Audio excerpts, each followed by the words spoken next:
Саламатсыздар оқушылар, бүгін сіздермен тағы да бір нұсқа талдаймыз. Өте мұқият болыңыздар. Кеттік, енді бір деп айтады. 3 дос 400 метр квадратты бояды. Бұл барлығы. Қараңдар, бұл барлығы 400 метр квадрат. Енді Талғар деген адам аты ма? Талғар общем 35%, потом Бекзат 40%, қалғанын Ержан бояды дейді. Қалғаны деген сөз, қараңдар, егер процентпен берсе біз барлығы 100% болады. Талғар 35%, Бекзат 40% десе, қалған неше қалады? Қалған 25% қалады. Осыны Ержан деген. Енді айтады бізге, Ержанның еден қандай аудан бояды дейді. Енді қараңдар, біз барлығы 400 метр квадратты біз 100% деп аламыз. Сосын бізде не сұрайды? 25%, яғни Ержановтың сұрайды. Бізде Ержановтың 25%. Соны біз X деп аламыз. X тең 400 көбейтілген 25 бөлінген 100 тең. Ана екеуін көбейтіп калькулятормен астында тұрған санға бөле саласында жауабы сонымен 100 шығады. Міне, бұл жерде пропорция құрудағы ең маңыздысы немен нені теңестіретіндер. Барлығымен 100%. Не сұрады, сонымен X% деп, главный пайыздың астына пайыз, санның астына сан жасындар болды. Енді келесі тура сондай есеп. Аэропортта ұшақтың келуі 880 адам күтіп отыр дейді. Барлығы мынау. Қазір бұны 100% деп аламыз. 65% ересектер дейді. Жазбайық. Ересектер 65%. Онда балалар неше пайыз? 35%. Тура жаңағы пропорция. Барлығы бізде 880. Барлығы 880. Оны біз 100% деп аламыз. Бізге балалар сан тау керек. Балалар сан тау керек. Осы 5%. X. Көрдіңдер ме? Пайыздың астына пайыз, санның астына сан жазамыз. Бұл жерде X табу үшін тағы да 100-ді астына екеуін көбейтіп үстіне жазамыз. Мына осындай сендер автоматты түрге келу керексіңдер. Қайсысын қай жерге жазатындарыңды, қайсысын қайсы санды көбейтіп бөлетіндеріңді автоматты түрде білу керексіңдер. Мынадан 308 шығады. Үстін көбейтіп астына тұрасына бөле саламыз. Сонда бізде А бағаны 308, ал Б бағаны 300 дейді. Сонда жауабы А бағаны Б бағанынан үлкен шығады екен. Так, келесі. Мына жерде А плюс Д-ның қосындысын тап дейді. Бізге нелер берілген? Мынау берілген. Енді осыны мен дұрыстап жазып шығайын, қараңдар. Мына жерден А қосылған Б тең 11-ге. А қосылған Б тең 11-ге. Мынаның барлығы керек жоқ. Қазір маған именно бір 2 теңге ғана керек. Проксимировать функция болу үшін барлығы дайын. Мына жерде былайынан С азайтылған Д тең 4-ке. Дұрыс қойда? Потом былайынан А қосылған С. Так, 14-ке. Сосын былайынан Б қосылған Д. Так, 6-ға. Енді қараңдар. Мен мына жерден, екінші теңдеуден С тең 4 қосылған Д болады. Мына, кәдімгі мына минус Д-ны теңдіктің екінші жағына өткен кезде 4 қосылған Д болады. И табылған С-ны мен мына үшінші теңдеуге кеп қоямын. Қараңдар. Үшінші теңдеу жазамын. А қосылған С-ның орнына 4 қосылған Д деп жазамыз. Тең 14-ке. Сонда 4-ті бері қарай минус өткізіп жіберсек, А қосылған Д тең 10-ға болады. Вот міне. А қосылған Д-ны біз таптық. Көрінер қалған теңдеулердің барлығын шығарып отырудың қажеті жоқ. Каждый санды жеке-жеке тауып отырудың қажеті жоқ. Не сұрады, соны тапсақ жеткілікті. Қазір артық қылмай тыртық қыласыңдар. Онда не сұрады, соны жауап бересіңдер. Все болды. Жауабын белгілейсіңдер. Так, келесі қараңдар. 1 килограмм С теңгеден 3 килограмм пияздың, қараңдар. 1 килограмм С теңге тұрады. 3 килограмм 3 С теңге тұрады.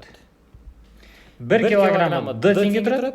4 килограммы 4 Д теңге тұрады. Осылардың барлығы деген сөз қосу 2 килограмм алмұрттың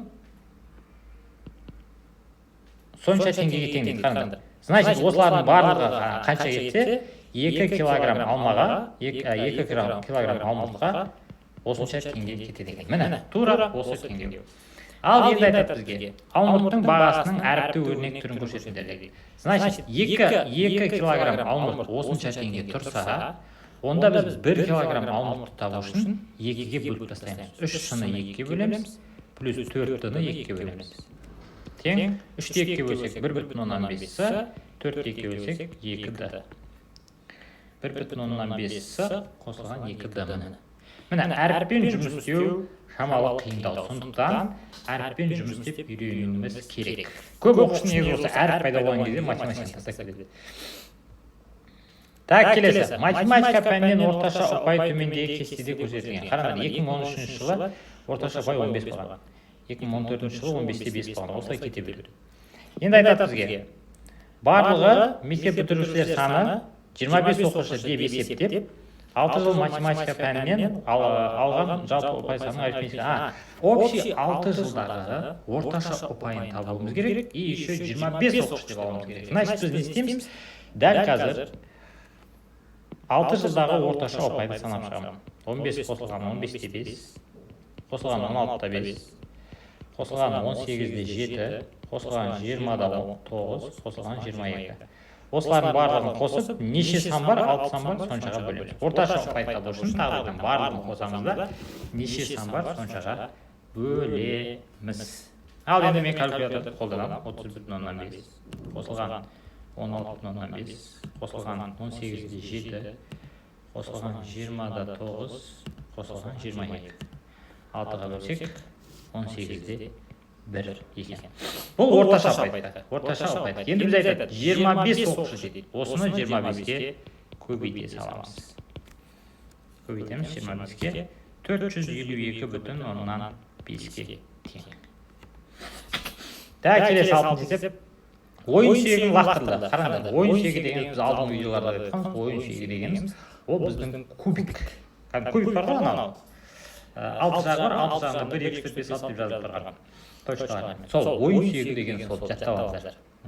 Ойын сүйегі лақтырған кезде бірден кем емес сан шығу ықтималдығы. Қараңдар, ықтималдықты табу үшін біз бөлшекпен жазамыз. Бөлшектің астына бүкіл оқиғаны жазамыз. Яғни біз жаңағы кубик лақтырған кезде жалпы неше жағдай түсуі мүмкін. 6 жағдай түседі, 1 түседі, 2 түседі, 3, 4, 5, 6 түседі. Енді айтады, осылардың ішінде нешеуі бірден кем емес дейді. Бірден кем емес болса, бірге тең, және одан үлкен, ол 6 жағының барлығы. Тең бірге. Бірден кем емес жағы, 6 жағының барлығы бірден кем емес болсын. Бірге тең, немесе бірден үлкен. Көп сол жерде 5 деп шығасыз, бірден санамай қой. Бірден кем емес, оны да санайсыңдар. Келесі, мынау қызықты есеп. Қараңдар, суреттегі тікбұрыш бұрышта параллель пішіндес қойманың ішінде өлшемдері мынадай болатын тікбұрыш параллель пішіндес неше. Қараңдар дейді. Бізге үлкен коробка бар дейді. Мына суреттегі үлкен коробка. Мына 9 метр, 9 метр. Немесе оны 900 сантиметр деп аламыз. 900 сантиметр. Ені 400 сантиметр. Мен неге сантиметрге айналдым? Өйткені мына есепте тағы сантиметрмен өлшемдер берілген. Мына 300 сантиметр. Енді қараңдар, осының ішіне мынадай кішкентай коробка, который ұзындығы 90 сантиметр, ені 30 сантиметр, биіктігі 20 сантиметр, неше штук осы мынаның ішіне салаламыз дейді. Неше штук салаламыз дейді. Енді қараңдар, осы есеп шығару тәсілін айтады.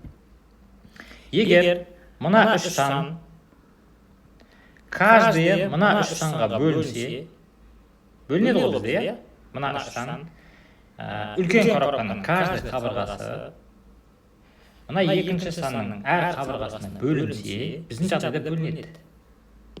Онда біз неше штук екен табу үшін 900 көбейтілген 400 көбейтілген 300 үлкеннің көлемін кішісінің көлеміне бөле саламыз.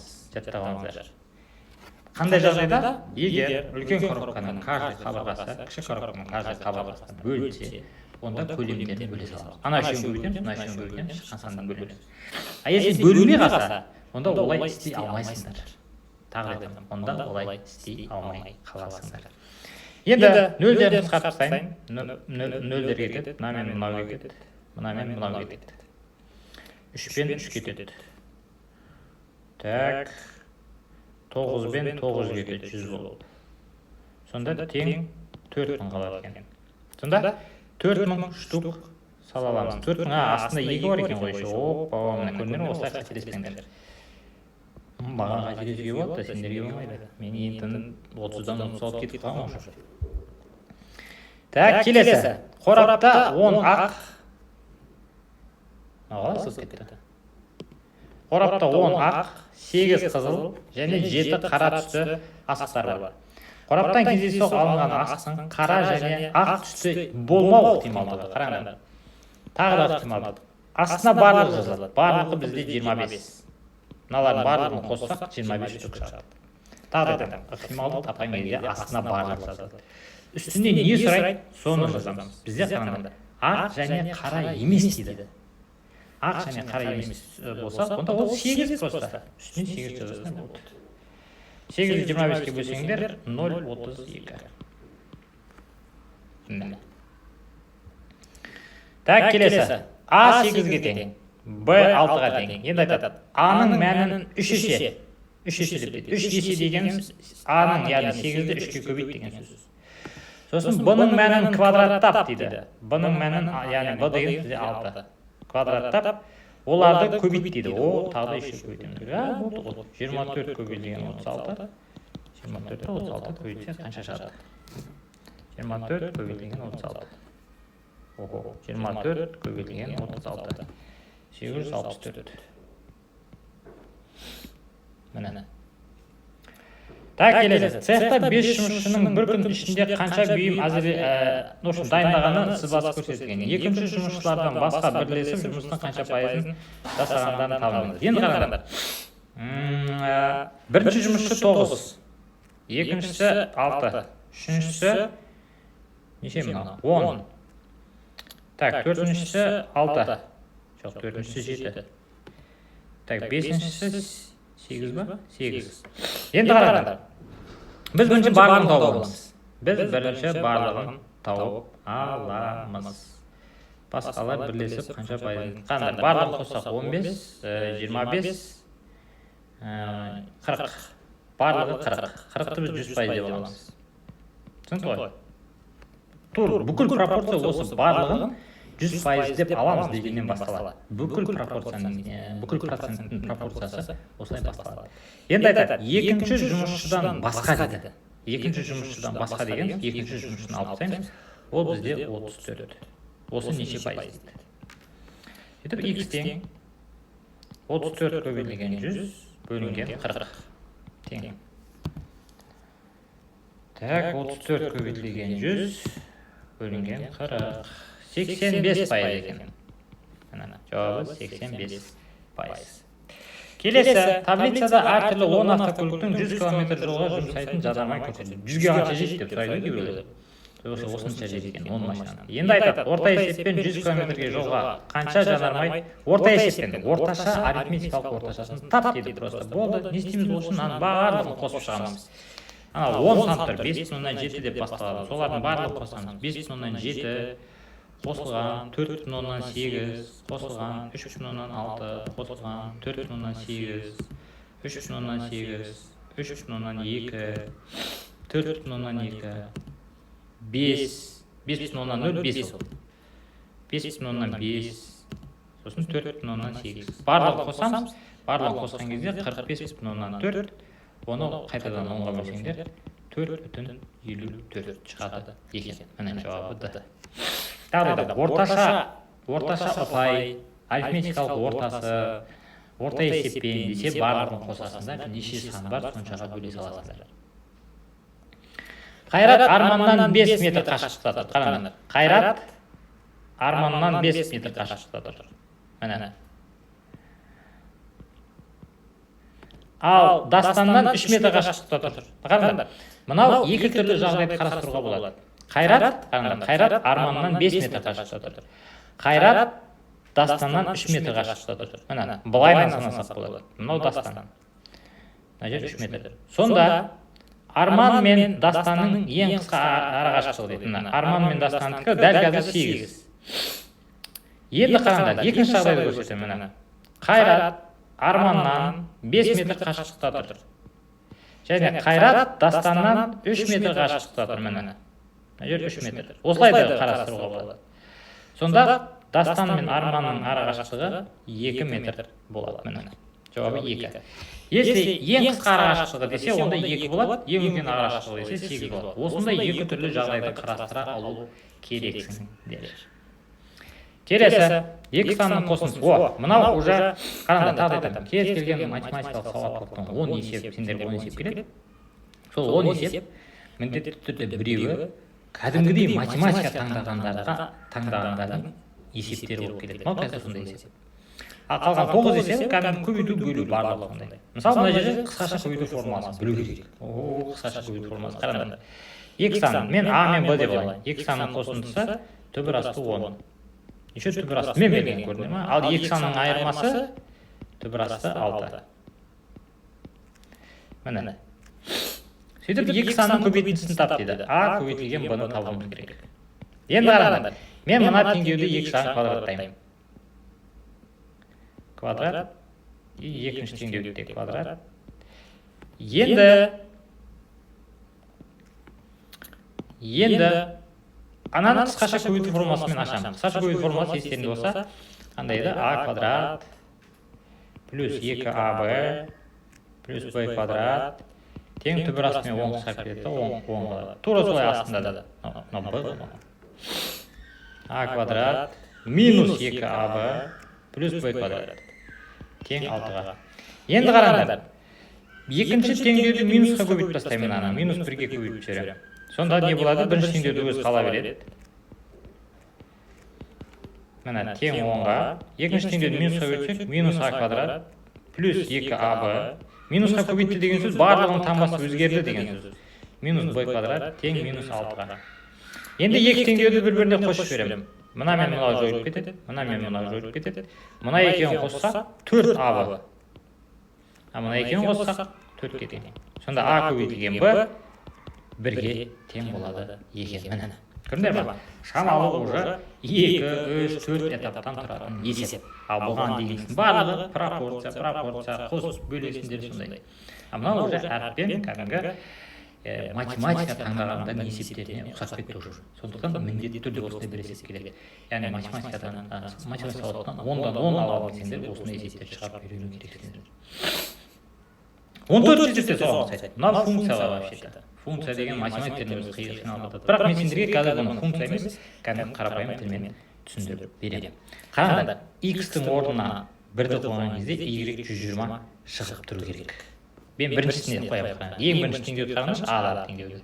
Y тең 30x көбейтілген 120. Қосылған 120. X-тің орнына 1-ді қоямын, y 120 шығу керек. Ал тексерейікші, y-тің орнына 120 қоямын, тең 30 көбейтілген x-тің орнына 1-ді қоямын, плюс 120. Мынау келмейді.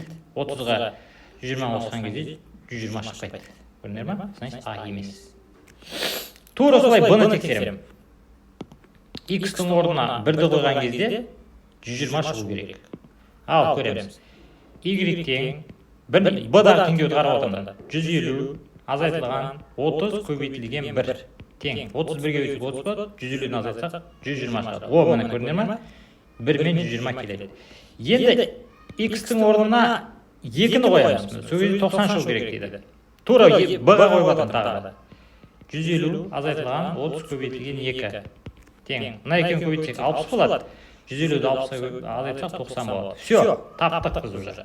Екеуіне орындалса болды, арғай тексерудің қажеті жоқ. Сонда жауабы Б болады. Міне теңдеуін құр дейді, теңдеу құру шамалы ұзағырақ. Орнына қойып шығарып үйрену алды. Бұл оңайырақ. Еще оны басқа ережелерді үйренудің қажеті жоқ. Так, келесі. Тіктөртбұрыштың ені мен ұзындығы белгілемізге міне. Ұзындығы қайсы енді, ладно, ұзындығы мен ені бола берсін. Енді айтады бізге, тіктөртбұрыштың периметрін бағалаңыз дейді. Оцените периметр дейді. Қараңдар, периметр табу үшін формуласы қандай еді? 2 көбейтілген А қосылған Б. Солай ма? Значит, периметр табу үшін біз ұзындығы мен енін қосуымыз керек. Ал, мынау 6-шы кассасында, 5-шы кассасында тақырыбында бар. Берілген аралықты қосу, азайту, көбейту, бөлу. 4 түрлі амалды орындай алу керек. Мен сендерге қазір қосуды көрсетемін. Қараңдар, 2 аралықты қосу үшін, 2 аралық, бізде аралық бар ғой, 2,8 А 5 деп тұрады. Потом 3, Б 6 деп тұрады. Мына екеуін мен қазір астына көшіріп жаздым. Енді қараңдар. Бұл екеуін қосу үшін теңсіздіктердің таңбасы бірдей болып тұру керек. Яғни барлығы қазір бізде 10-ға қарап тұр, қоймай ма? Бірдей болса ғана қоса аласыңдар. Бізде қазір бірдей қоса береміз. Так, 11, ортасында А қосылған Б. Потом мынаны қоссақ, қанша 5,8. Сөйтіп осыны 2-ге көбейтеміз. 5,8 2-ге көбейтсек 11,6. 2 жақшаның ішінде А қосылған Б. Мынау периметрді береді уже. И 11-ді 2-ге көбейтсек 22. Сонда қайсысы болады? Мына Е жауабы болады екен. Көрдіңдер ме? Тағы айтамын. Мына ережені жаттап алыңдар. 2 теңсіздікті немесе 2 аралықты қосу үшін теңсіздіктің таңбалары бірдей болу керек. Мысалы, например, сендерге былай берді. 2,8 А 5 деп берді. Потом екінші теңдеуді былай берді. 6 Б 3 деп берді. Керісінше берді. Мынаны сендер қоса алмайсыңдар. Мынаны сендер қоса алмайсыңдар. Не істейміз? Бұл екі теңдеуді қосу үшін